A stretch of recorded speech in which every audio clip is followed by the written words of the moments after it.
Hello, welcome to Six Tackles with Gus for season 2022. How good is it to have the footy back? I'm Matt Thompson, and I'm in the chair this year alongside Phil Gould. You pumped for another season, Gus? Firstly, hello, Matty. How you going? Hi, And secondly, I'm always pumped. You are. But don't go peaking too early. No, We've got I a can't. long way to go. Yeah, we haven't even kicked a ball yet. So, Brace, after a number of years sitting next to you, well, he's brushed you basically.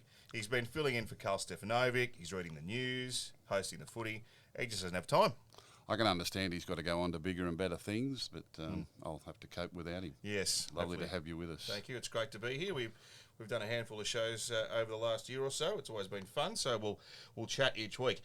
We're going to do a season preview, which we thought would be timely to get your thoughts on how all the clubs are shaping up ahead of the start of the season, and we'll do it in 2 lots of 8. So we'll release one episode and then another one this week, and then next week we're into the regulation 6 tackles with Gus. We're going to do it with a difference though, because people complain that we're not impartial here.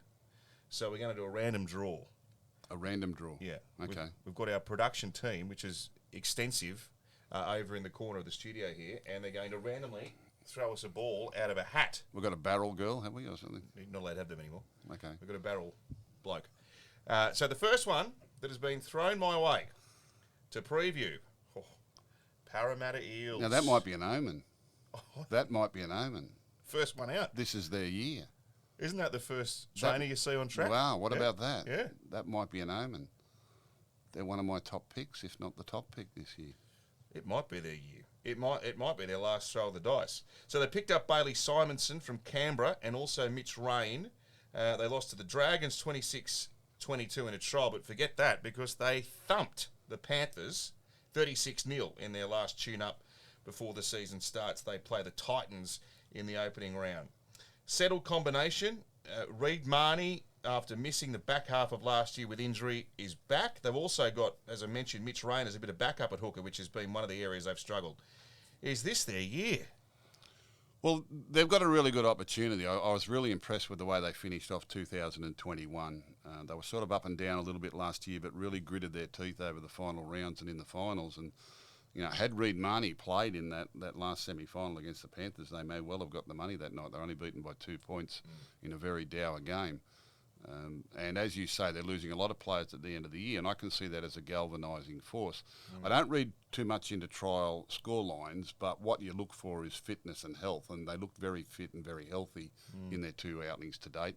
The players look enthusiastic, and I think there'll be an awareness from them that probably for a lot of them it's the last year that they play together, and they've been around the money in previous seasons, so they can knuckle down. They're very, very capable of winning a premiership this year. I'm glad you mentioned that final against the Panthers, an absolute epic, but that was the question mark, wasn't it? If they can aim up in big-time football against the tough teams, and they came within a whisker of beating them. They did, and they obviously missed their number one hooker on the day. The Panthers got them in the end. It was only a penalty goal the difference, but that should give them great confidence going into the off-season. It should also be a burning in their gut about wanting to go better this year. And they've got the capability of a lot of their players have matured. They've been very quiet in the player market. They didn't have to buy a lot, and it's a settled combination. So I can see them being very dangerous this year. Who's their key man? Well, it's a 7. It's Mitchell Moses, who I think came a long way at the back end of last season. Their forward pack is strong and mobile and skillful. There was a lot of passing in their game in the trials, so they're obviously experimenting with a few things. They had one deficiency on the wing, which they've filled with Bailey Simonson, who I think is a very good player from the Canberra Raiders. I like their style of football under the new rules, and I think they're going to be very, very hard to beat. Yeah, should mention as well, Paul Hayes-Dunster does his knee in the first trial, gone for the year. And that's after he'd made his mark as an NRL player last year too. Like he was called in when they were struggling for outside backs and did a great job. So you always hear 1 or 2 of these stories in the pre-season. Unfortunately for Para, Hayes-Dunster won't be there this year. Titans, Sharks, Storm, Dragons, Titans to start the campaign for Parramatta. I'd imagine they'd be favourites in probably 4 of the 5 of them. So you might see how their season's going to go early on against Melbourne and Cronulla, who we'll talk about obviously. Two tough opponents, but yeah, big things for the blue and gold this year, Gus. Yeah, I think so. It's a nice start to the season for them. They're playing good quality teams that I think will all be battles. I'm not expecting them to win all of them because in the early part of the season you kind of win one, lose one. That's the way everyone sort of starts. But it's a good pipe opener for them. I like their forward pack and I like the way they play football under the modern rules. And I think the two halves, Dylan Brown and Moses, learned a lot at the back end of last season and there'll just be something about them this year knowing that it might be their last chance for quite a while. All right, Para fans. Disappointing end, but cause for optimism. All right, here we go. Oh, little bobble there. But I took it cleanly before it hit the opponent. Raiders! Canberra Raiders. Wouldn't it be funny if that was the grand final? The first two balls we thrown out of the year. Para versus Canberra. Finished 10th last year. Lost 14 games in a very disrupted season. There was some internal issues there that we were reading about seemingly each week. But that settled down, and although you say, Gus, you don't pay much attention to trial form and trial scorelines, they've trialled well. They beat the Roosters and Manly, 32-18 against the Roosters, and they held Manly out for a 2-point win. Jamal Fogarty has joined the club at halfback. Adam Elliott's there as well, and Nick Kotrich has rejoined the Raiders, who have lost some talent. But we've seen some of their emerging players come through in the trials, and the one I wanted to start with was Xavier Savage at fullback. Can't he, Motor? He certainly can. He's always been a talented boy. He's got plenty of speed and evasiveness. Whether he is their starting fullback in round one or even for the most of this year, he's a development player, obviously. They've got Charles Nickel-Clockstuck, who's been a mainstay for their side for the last couple of years and a very good player in his own right. Again, in the trials, they look fit, they look healthy, they look skillful. You can see they've tried to do some things during the off-season. And you can do that in an off-season where there is a consistency of roster. You know, when you've been playing together for a few years, there are other things you can experiment with during your off-season that you can implement into your football. And you can see that they're trying and tinkering with their game. In the early rounds, it's all about possession and holding onto the ball and, you know, getting your match fitness up. And, you know, while the weather's a little bit warmer and there's sweat on the ball, you know, you've got to make sure you contain it. And all the coaches will be aware of that. But as the season wears on, they've got the ability to score points, as we know. Halfback has always been the touch point for them. After they lost George Williams, who went home to England last year, or the year before, was it? And he's... Do you like Fogarty? I do. I really do. I think... And I haven't heard Ricky Stewart more excited about a halfback for some time. I actually spoke to him last week and he was really impressed with the kid. He said he's a genuine number 7. He likes to get his hands on the ball. He backs himself. He's got a real good service game for the rest of the team, and that can bring the rest of them to light. I liked what they were trying to do with their game in the trials. You know, it caused a few little errors at different times, but that's just getting used to it. What did you see there? There were plenty of ball movement, plenty of passing amongst the forwards. I love that. I love forwards who are passing the ball and moving the ball around, and they did that. They look fit and strong. They look composed in defence.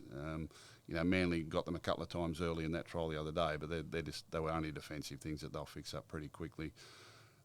We always say Raiders are the ones in the race that can upset everybody, and we know how good they can be on their day. But there was just a nice steal about them in the trials, and I think disappointment last year, the fact that they've now got a 7 that the coach really believes in is going to make a big difference to them. Might help Whiten as well. Looked like he struggled a bit last year, not having that settled number 7. It's always a struggle when your 6 is wearing all the responsibility for your team. You know, the team has to be marshalled by your 7, and the 6 needs to be an impulse and impact player, and that's what suits Whiten the best. Having to worry about, you know, servicing the team and moving the team around the field and controlling the game is not his forte, and he probably struggled with that a little bit last year. Plus, you know, there were other players that probably weren't quite up to their best form as well. The club looks far more settled than it did at different times over the last 12 months, and I like their chances, provided they get off to a good start to the season. They've got a tough one early with the Sharks in round 1, but after that they get their chance to win some more games. Is this their last chance? Like they're an ageing lineup, aren't they? Like their pack in particular. Yeah, they've got some good kids though, Matt. There's some kids that you'll see filter into the top grade during the course of this season that I think, you know, they've been working on for a few years now. The late Peter Mulholland, we lost Peter obviously, but he'd done a lot of work and put a lot of kids in place there in development programs, and I think we'll see them start to emerge. And they're going to have to, because they're going to run into salary cap problem as most sides do when they've got high-quality players on their roster. So they will know that they need to push those through for the coming years, and that'll be great depth for them for this year if they get any injuries.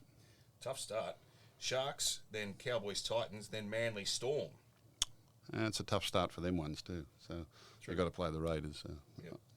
All right, top 8? They're thereabouts? Yeah, I think so, absolutely. Yeah, absolutely. All right, Raiders fans, finals chance for you, according to Gus. What's next? Here we go. The red and green. South Sydney. I haven't knocked one on yet either, by the way. It's only early. The Mighty Bunnies, as I scramble for my notes here, beaten grand finalists last year. Lost the Charity Shield. Good quality game, that Charity Shield. I enjoyed that. Oh, I love the Charity Shield every year. They're really good. So it's more than a trial game, so you get a little bit more serious sort of impact. And they had a victory over Parramatta by 4 points. Now, some talking points. No Reynolds, but no Benji either. So they lose a lot of playmaking experience. Dane Gagai has gone to Newcastle, and Latrell Mitchell will miss first bit of the year. How many weeks? I think he's got a few. He's got one off for the All-Stars, apparently. So yeah, he did. Ricky's not happy about that. They've registered by one, no. Ricky said Canberra had been kicked up the you-know-what again because they didn't give Jordan Rapiner a game off for the All-Stars, but they gave the others. Oh, right, okay. Yeah, Ricky's cranky already. Ricky's always cranky. So big pressure here. Lachlan Ilias at 7 and Blake Taff at 1 to start the campaign. It's not often you see a team make the grand final and then lose key players like this. So it's a bit of uncharted territory in some ways. It is. The 2021 season was outstanding. It really was. A lot of people saw it as a 2-horse race between the Panthers and the Storm, but certainly the Rabbitohs were amongst them and finished up as grand finalists and went within 2 points of winning a premiership for the second year in a row without Latrell Mitchell. So Panthers had beaten them 2 years in a row at finals time, both times narrow margins, and both times no Latrell Mitchell, who might have made up the difference. So Latrell Mitchell, he's... we all know what happened to him at the end of last year, and that was a big loss for them, but they still found a way. They beat Panthers in the first semi-final when they were underdogs, went straight through to the grand final, and as I say, it was probably only an intercept that brought them undone in the big game. Otherwise, they would have carried the trophy, and Wayne Bennett would have been the first coach in history to win a premiership at 3 different clubs.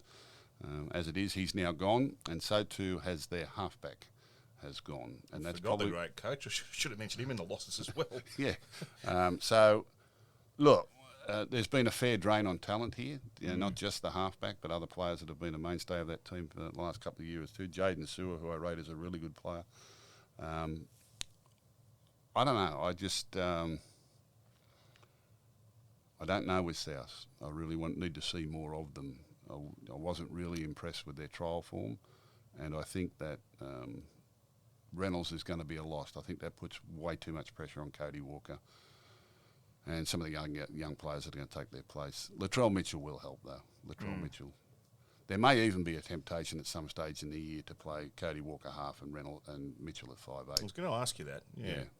I mean, I'll bet it becomes a temptation at some stage. I'm not saying that's what they should do, but that will become a temptation at some stage. Because you're a believer with young halfbacks that sometimes they need a bit of a break. Like you've said that about Sam Walker last year. I know Ilias isn't as immature physically as Sam Walker, but it can pile up a bit on a young player. I will say this: they won't have the same halfback every game this year. They will change their halfback at different stages. They're going to have to, and I think at some stage there'll be pressure to play Mitchell 6 and Cody Walker at 7 as a solution.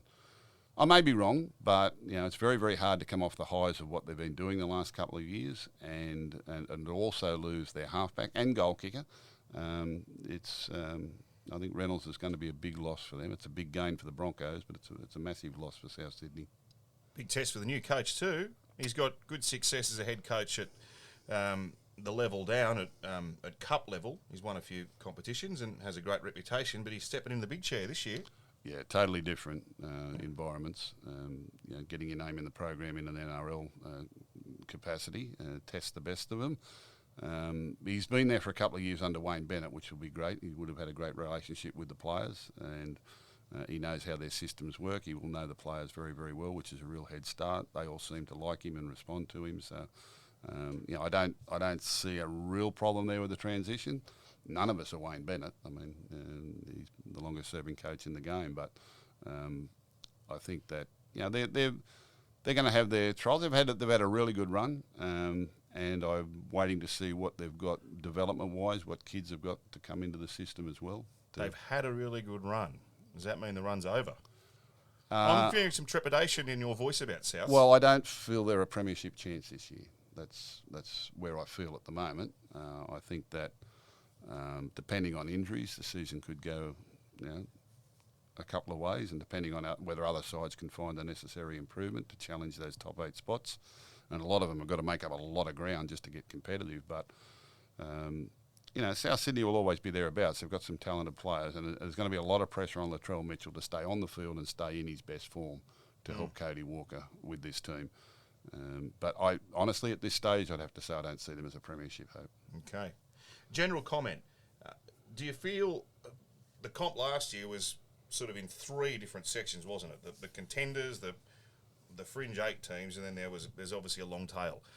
Are you seeing a bit more compression amongst those categories, if you like? Are you seeing improvement in the bottom teams? The biggest thing about this season is that we've gone through 2 years of COVID and lockdowns and transfers and living interstate and living in hotels and living in bubbles, and I think that took its toll on a number of players. And I think for those that had dropped out of top 8 contention earlier in the year, it became a real grind for them, and they just couldn't get themselves up. We saw a lot of blowout score lines. We saw changes in the rules, and some adapted better than others. And there really was, the top 3 or 4 teams were just so much better than everybody else. And the thing is that this competition had such a long tail. When you're talking West Tigers, Broncos, Cowboys, Bulldogs, who had horrific for and against records last year, that's where I see the biggest weakness in the competition last season, was just how bad the bad sides were.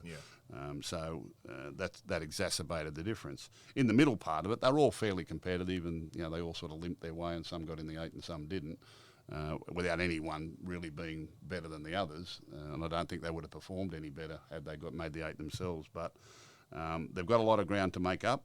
They need the Storm, Panthers, Rabbitohs to come off a little bit at the top, and we need the teams at the bottom to build up a little bit. But that's yet to be proven as to whether or not they can do that. The big advantage is we've had no rep football this off-season. I think it was really important that we didn't have a World Cup at the end of last year after the 2 years that we'd had, and with COVID the way it was. And this is the first off-season for as long as I can remember where there's been everyone's had a full off-season. And I think that should benefit every team and every player. So hopefully they all start off really well, and we see a lot of improvements. We cut down the difference. Throw it to Gus. I want to see if he can still catch. Oh, you've still got it straight on the chest. He's thrown me a Bronco ball. Yeah, a Bronco. Brisbane Broncos. Well,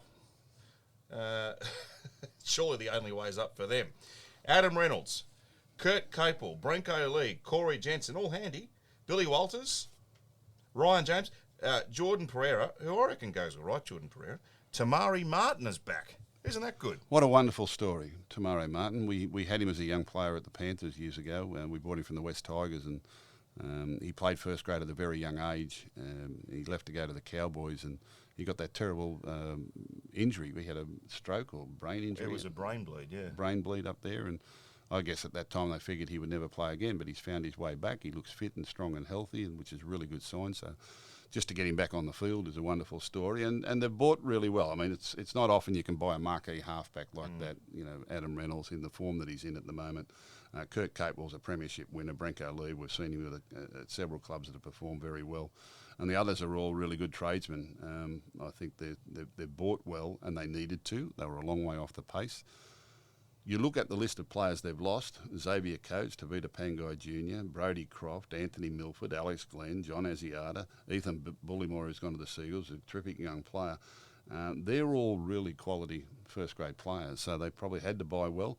And the sacrifice to get themselves a game manager, who they've been after for some time. They've always said if we could just get a professional game manager. They've struggled in the halves. is where they thought they would improve. Now, he hasn't played in the trials, so we still haven't seen them with him playing. Well, that's one of the main headlines. He's fighting to be fit for round one. And look, he's actually, contrary to popular belief, Adam Reynolds has actually strung together consistent football over the last 3 or 4 years. It was before that where he missed a lot of football. But he is getting a bit older, and is it an ankle or a foot injury or something that's keeping him out at the moment? But he could be. He did at one stage have a little bit of a chronic back problem, and that was causing some hamstring stress. But whether or not that's what's keeping him at the moment, but by the same token, they wouldn't want to get him hurt in the trials either. You know, like the trials are one thing. We don't need to see Adam Reynolds' trial to know whether or not he can make the side. I'm sure he's been training with them, and they'll be well prepared for the season. And he's really the big hope. He's the one they've been looking for. Every time I talk to Darren Lockyer, who's on the board there at the Broncos, and he said, we just need a game manager. We need a game manager. They've shuffled around with the halves so often, and Anthony Milford lost form, and he's not a game manager himself, and this is what they've wanted. They've tried so many people in that number 7 jersey, and it hasn't worked for them. Adam Reynolds could be the one that ignites everybody else. You know, even though he's at the back end of his career, but as a senior and experienced player, he can bring the rest of those young blokes to life.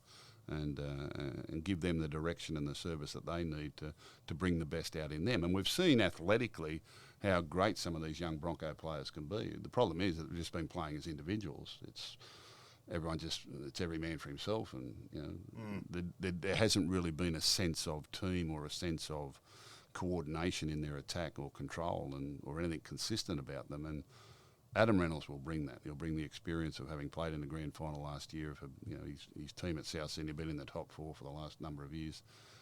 He'll bring some confidence and some direction and experience to the team, and that's what they've been looking for. Yeah, you mentioned those young players. The disaster of the last couple of years has at least seen some of those younger players get a taste of NRL, and like, they are a good young group of players, aren't they? Like the Rickies and the Hetheringtons, and the Selwyn Cobbo. He's the talk of the town up there. The Herbie Farnworths. Kotoni Staggs has been around a while, but missed most of last year. He's back and firing fit. So there is a group of very talented, exciting prospects there. Yeah, I think it's an old saying with coaching. You know, if you don't get something out of a losing season, it's been a complete waste. You know, it's the one thing, if you're having a tough run or you're having a losing season, as a coach, you've still got to be developing players and developing mentality and building towards the future. And, you know, it'll be a real waste for the Broncos if they haven't learnt something from the pain they've been through over the last couple of years. And that's, you know, Kevin Walters took over this side, and he's a young coach, and this is his first NRL assignment. And hopefully he and those around him have learnt something from the last couple of years which can help them now that they've got a halfback and some of the players have got experience, albeit frustrating and nerve-wracking experience, and you know, not some pretty score lines either, but they need to come on. Did you ever go into a season a week out and not know who your number 6 is going to be? Well, I can't remember too many times. I had the same number 6 for a long time. He was an automatic selection. Kevy's obviously made his mind up, but there's no standout to partner Reynolds in the halves, is there? No, and I think Reynolds might have a say in that at the end anyway. So might be Kevy's son. It could well be. It could be any of them. I don't know, but yeah, Reynolds is the one. He's the flashing light. He's the one that says Brisbane can do better than they did last year, which I think they will. I think they'll be a better side. Well, Rabbitohs round 1, Friday night, live here on 9. That's a big game, isn't it? Two teams that have got everything to play for, and question marks hanging over what they might produce in the season. Are you prepared to give Brisbane an outside chance of making the 8? I think they'll be in that middle part, you know, somewhere between 6 and 10, 6 and 11, something like that. I think they can advance up the ladder a little bit. Okay. That's the Broncos. Who we got? Oh, I'm glad you drew this one, because I've been very keen to talk about the Warriors. I put together, this is of the 16 teams we're going to go through, this is the only team where I've listed maybe their best 17. I want to read this to you. Reece Walsh, Dallin Watene-Zelezniak, Rocco Berry can play, Adam Pompey, I don't know about the other winger, but Ed Cozzy's the one that everyone's saying might get the start. Sean Johnson's back there. Chanel Harris-Tavita, but they've got Ash Taylor as well. Adam Fanua-Blake, Wade Egan, Matt Lodge, Ewan Aitken, Josh Curran, Tohu Harris, Cody Nikorima, Ben Murdoch, Masila, Bunty Afoa, Eli Katara on the bench. That is a proper football team.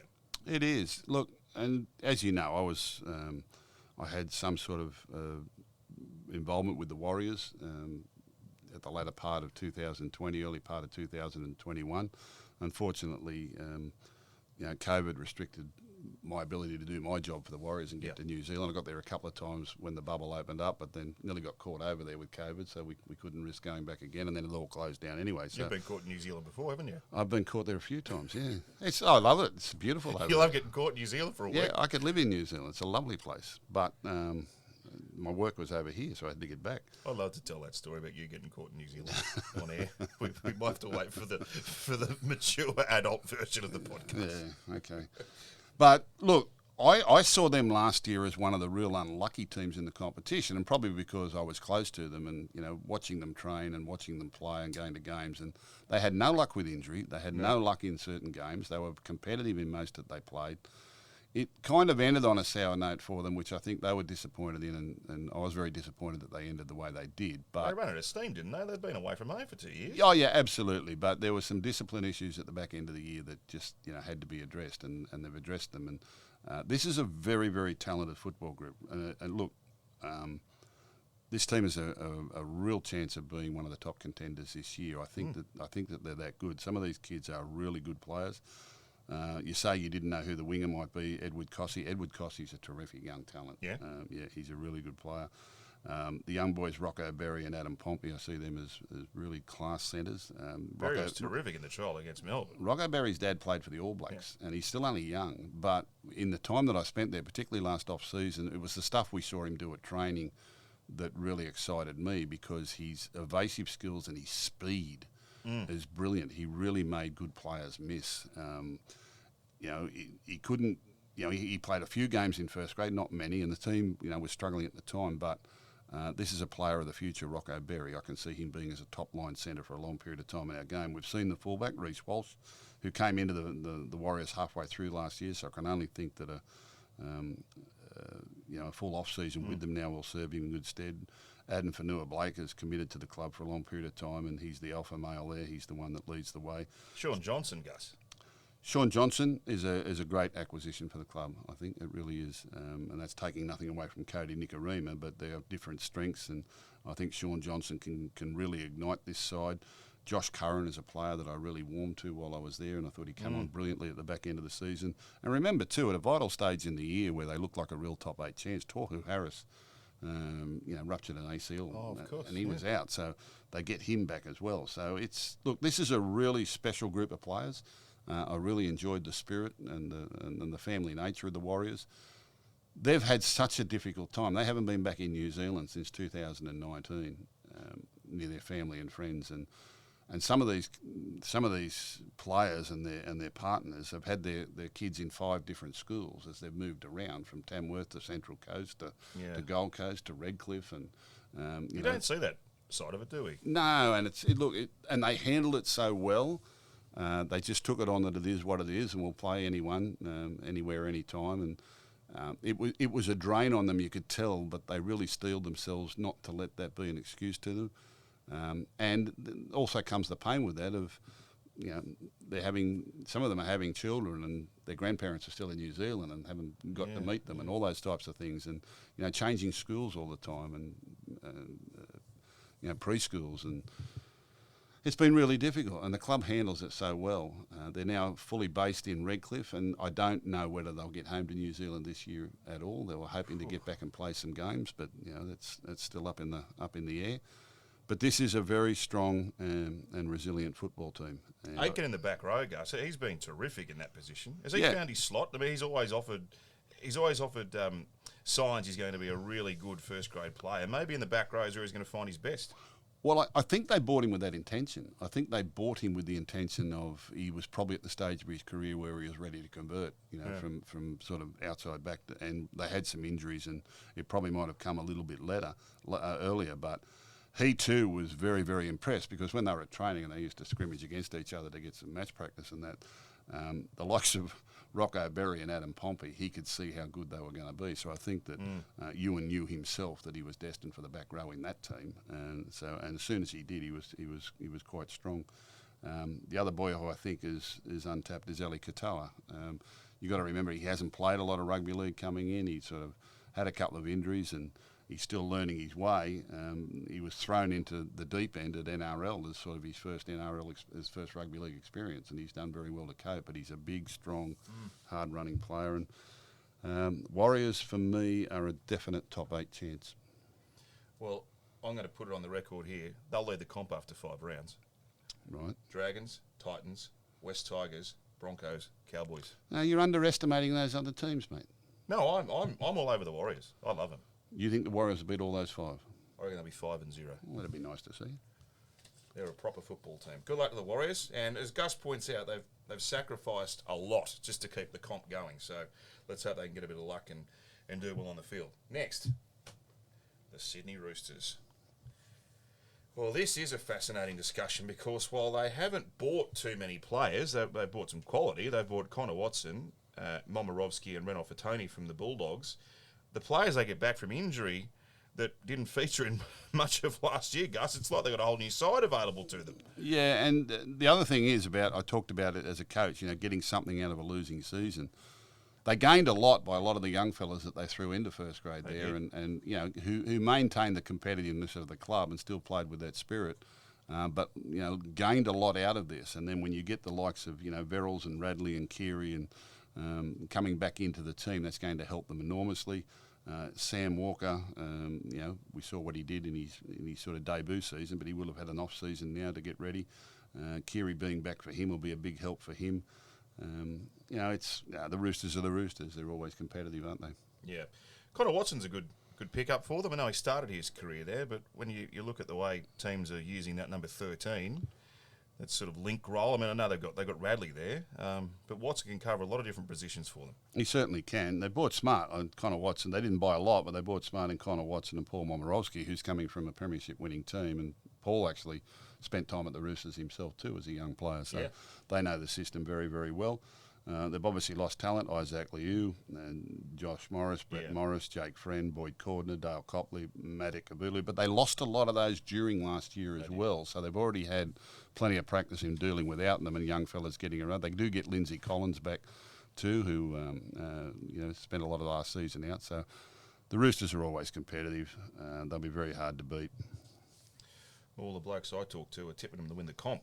That's how confident they are. They've lost both their trials, but certainly that first one against the Raiders, there was a lot of young faces. And James Tedesco hasn't had a trial game either, by the way. So, well, they've got class to come back, and we know that defensively they're very strong.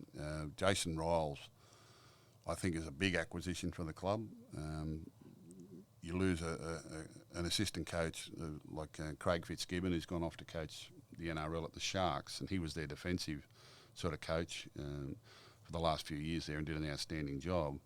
You lose him, you think, well, gee, how do we fill the void? Well, they grabbed the defence coach from the Melbourne Storm, who's been doing a lot of work down there under Craig Bellamy and has been under his tutelage for some period of time. And Jason Riles is one of those outstanding young NRL coaches in waiting. It's a great pickup for the Roosters as well. He'll be a great help to Trent Robinson, and the Roosters do it well. Premiership, I don't know. We'll have to see how the season unfolds, but I rate a couple in front of them at the moment, but they'll always be competitive. They're definitely top 4 contenders. Saw Sam Walker on the sideline the other day. He looks a lot bigger.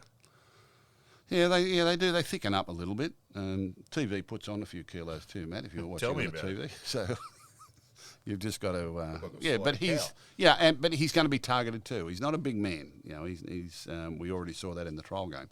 So I think that Sam Walker's a very talented player. Luke Keary will be tremendous if he can come back and stay on the field. All right. So you're not saying they're dead set in the premiership upper echelon, but you're saying if you're around there, of course you are. You're a chance of winning it. But if you asked me to pick the premiership, who I think are the premiership favourites at the moment, I'm saying no. But there's certainly a chance of being around the top 4 again. All right, we've done 6. We've got 2 more. Then we'll wrap this episode up, and we'll do the next one. Oh, I bobbled that again. Really knocked that on. I've got to work on my hands. They're too hard. St George Illawarra, Gus, the only team in the comp that's almost spent as much money as you in the off-season. Jaden Sewer, Francis Molo, George Burgess, Moses Mbai, Moses Sully, Aaron Woods, Jack Gazeszki, Tau Moga, won the Charity Shield, beat South Sydney. This Talatau Amone at number 6, I'm here to tell you, can seriously play. Tyrell Sloan at fullback, very promising. Moses Sully might be one of the signings of the year if they can keep him fit and on the park, because he's almost impossible to tackle. You know what? The Dragons fans that I know are going around saying, we're going to win the comp, Gus. They're up and about again. Well, that's good. I'm glad they're excited because they've been through a tough time in recent years. I can remember probably back 2 or 3 years ago watching a Jersey flag game that was an under-18s at the time, etc., and there was some really talented young players running around in the Illawarra team, and we could see that there was a number of first graders ready to emerge there, and we saw a taste of it last year, and I think they'll come through into what else is a pretty experienced roster. And as you say, they've certainly bought some big blokes in Jaden Sewer, Francis Molo, George Burgess. Moses Mbai is a tradesman. He knows his stuff. Moses Sully, well, we know what he is at his best. We know what he is at his worst. They couldn't tackle him the other night in the Charity Shield. And they've certainly gone for big men up front to make sure that these young fellas, as they're introduced to the team and start to take charge, your Sullivans, your Sloans and your Ramones and these fellas, that they've got plenty of people there to look after them. So it looks as though it's a team that could really develop over the course of the year and be quite balanced. I was staggered that some people were tipping them as a wooden spoon. They'll be a lot closer to the top than they are the bottom when we call a halt to this competition. How far up the top? I think they're a top 8 chance. Yeah. Absolutely. Yeah, absolutely. They'll be in that sort of middle rung, somewhere between 6th and probably 10th. I think is where I see them at the moment. I see them as much better on a number of teams in this competition, and they'll be fit and they'll be strong. They've lost some players, but they've brought some, and these young kids are very, very special. They've got points in them, and I think the hardest part about getting out of the cellar is the belief that you can score points. Defence wins your comps. The best defensive teams win the comps generally, but the ability to score points is what gets you up the ladder and gets you in contention, and it gets you out of the cellar in particular. If you're a team looking to get out of the cellar, you need to find points, because that gives your team confidence, gives you more points to defend until your defence comes up to scratch. If you've got an inability to score points, as soon as the opposition leads 6-0 or 12-0, heads drop, belief is sucked out of them, and then they're starting to make mistakes and starting to play catch up. But the Dragons with these kids, I don't think the scoreboard's ever going to intimidate them. They play with a freeness and a spirit that I hope is not taken out of them. I hope they can be themselves, and if they do, they'll find their own way. And with these big boppers they've put in front of them, hopefully they're taking them forward and getting them on the front foot, and also defending the points that they scored. They're a genuine top 8 chance for mine. Yeah, it's a good pack too. I mean, we've just talked about the players they've gained. They've still got Tarek Sims. They've still got Jack de Bellin. It's a very skillful, experienced, and big pack. Warriors, Panthers, Sharks, Eels, Rabbitohs to kick off the season for St George Illawarra. I didn't mention Jaden Sullivan, who's been injured as well. He's another one to come back into that team of the Young Brigade. Absolutely. He only got his debut last year in the hooking position through injury. He's a halfback, a genuine halfback. Didn't get to play that position in the top grade, but he has a great combination and a relationship with Amon and Sloan at the back there. I think those kids are very, very exciting. I'm really looking forward to watching them play, and hopefully they get to play it their way, which will be good for them.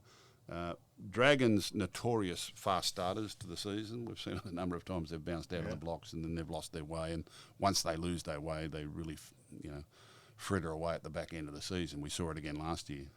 It was a very disappointing end of the year, but that could have been because they had players that knew that were going, and the young players weren't quite ready yet. So no barbecues this year. Well, no, you need barbecues. You need barbecues. You just can't break the law when you do it. That's all. Everyone needs a barbecue. All right, Dragons fans. Barbecue's never a bad thing. I love a barbecue. Except when it's a COVID thingo. I've got to say, on a completely different tangent, I love cooking a T-bone on the barbie. Do you like a T-bone? I love a T-bone. Underrated cut T-bone.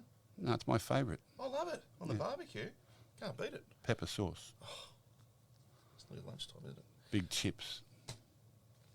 The Panthers, to the last team in part 1 of our season preview for 2022 here on Six Tackles with Gus. As I desperately flick through my little package here. What happened the other day? 36-0 against Parra. Now, I know it's a trial, but Ivan Cleary was not happy. Like they defended terribly. I know they got a stack missing, but they still had some proper first graders out there. They were shocking. Yeah.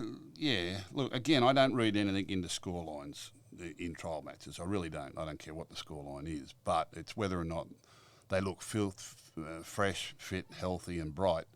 And I think that probably that'll be a nice little wake-up call for that group. You know, they're coming up. They're a young team, and they've won a premiership. And obviously there would have been a lot of excitement, a lot of celebration last year. And sometimes you lose sight of what actually won it for you, and the hard times that you went through, and the grit and the grind that you had to find to do it. And they had a very tough final series. They were beaten by South, and I think they won by 2 points, 4 points, 2 points against the other three top sides in the competition. And ground out a premiership success, which is the signs of a really, really great group of young players. And they are young players. They've still got a lot of football in front of them. And they've lost some key members of their side. Burton was outstanding at centre. Brenton Aiden played plenty of football for them. Kurt Capewell had always performed well for them. Tavita Pangai Jr.'s left, but he was only there sort of at the back end of the year and didn't play in the grand final anyway. Momorowski was a good fill-in for them. They just had some players there that were around all those great local juniors that they had out there. Look, it's not going to be easy because now every time they line up, they're defending premiers and someone's going to be out to beat them. And what they don't need to do is show the type of form that they showed the other day and give people a real sniff that they're vulnerable. What's the hardest thing backing up the season after you won the comp? Well, a lot of people have struggled with it. It's such a big thing to win a premiership. It really is such a big thing, and particularly for that group, because a lot of those kids, I think 13 or 14 of them debuted with the club as teenagers. They'd been together for a long time. It was a very exciting time for them. And I can see where, You've got to raise the bar again, don't you, after you won a comp? Like, you've got to have the energy to do that. The thing about it is every game you play next year is going to be a grand final. Yeah. Remember, we've been through 2 COVID years. It's been through a couple of very extraordinary competitions that we've been through. And for a young side to handle it that well and be in lockdown and be in bubbles and travelling around and to maintain the form that they did over the 2 years, they were unlucky not to win the comp the previous year. They won it last year. And I still think they're premiership favourites this year. But it's going to be different. It's always different. It's never the same. What you can't do is pick up where you left off last year. You've got to start at the beginning. And the hardest part about winning a comp is starting again at the beginning. You remember the glory and you remember the finals. And you remember how great you were and all the things you did on those days. But that wasn't you in round one. That wasn't you back in the off season. You need to do it all again. You need to run those sandhills and push the weights in the gym and look after your diet and your nutrition and if you cut any to win that premiership last year, when you think about it, what they went through at the end of the year, if they'd have cut one corner in the previous 2 years, if they'd have cut one corner rather than doing everything meticulously the way they did, if they'd have cut one corner, maybe they don't win the comp. Oh yeah, right. So remarkable effort. So if winning the comp means you start to think you can cut a corner or close enough is good enough, well, it's going to come against you. I don't think they will, because I think they're a great group of kids, but that's the battle for them. It's mental at the moment to see that they start again at the beginning, not at the end. They don't start where they left off last year. They've got to get back into the grind of consistent form, week in, week out, winning games as the defending premiers, which will be a totally new experience for them. Cleary might miss the start of the season, a game or two. Shoulder surgery. Is there a risk he's underdone? He won't be underdone, I'll guarantee that. He did very well to get through the season last year after dislocating his shoulder in the Origin match, and shows the toughness of the kid, which I think is a very underrated quality with him. I think it's one of his real strengths, is his resilience and his toughness and his calmness under pressure. And look, he won't be underdone physically when he comes back, because I just know what he's like. He'll be perfectly right. It's just whether or not I doubt that they're going to risk him. Yeah. They brought young Sean O'Sullivan in during the off season with a view that probably Nathan Cleary won't be playing every game, either through the start of the season being injured or during Origin periods, and resting him through there. But they'll be hard to beat. They're still my premiership favourites, and they'll be very, very hard to beat. Looks like Isaac Tago is going to be the centre replacement. Quality young kid. I think down the track probably more a back rower than a centre, but certainly he's got the athleticism while he's young to fill in that position. Some big shoes to fill. Burton will be a loss. No risk in the world. He Centre was of the year. Dally M Centre of the Year. And it shows the talent of that boy that he could play out of position for a couple of years and have such an impact when he couldn't play in his preferred position. But, Naden, Momorowski, they've lost a little bit of experience out wide, but you counter that against the great experience that the young blokes have had coming through. They have got the Origin halves. Api Coruscant, the hooker, who was also in the Origin squad, and young Dylan Edwards at fullback, who's, they've all played together for so long, since they were sort of teenagers. So it's a quality group. So Gus saying the Panthers can go through and back it up to win the comp again this year. What a way to start the season. Panthers versus Manly, live here on 9 on Thursday, March 10. Do not miss that. Manly are among the teams we'll preview in part 2 of our season preview here on 6 Tackles with Gus. Thanks for listening to part 1. We'll be back in the next day or two with part 2, so stick around.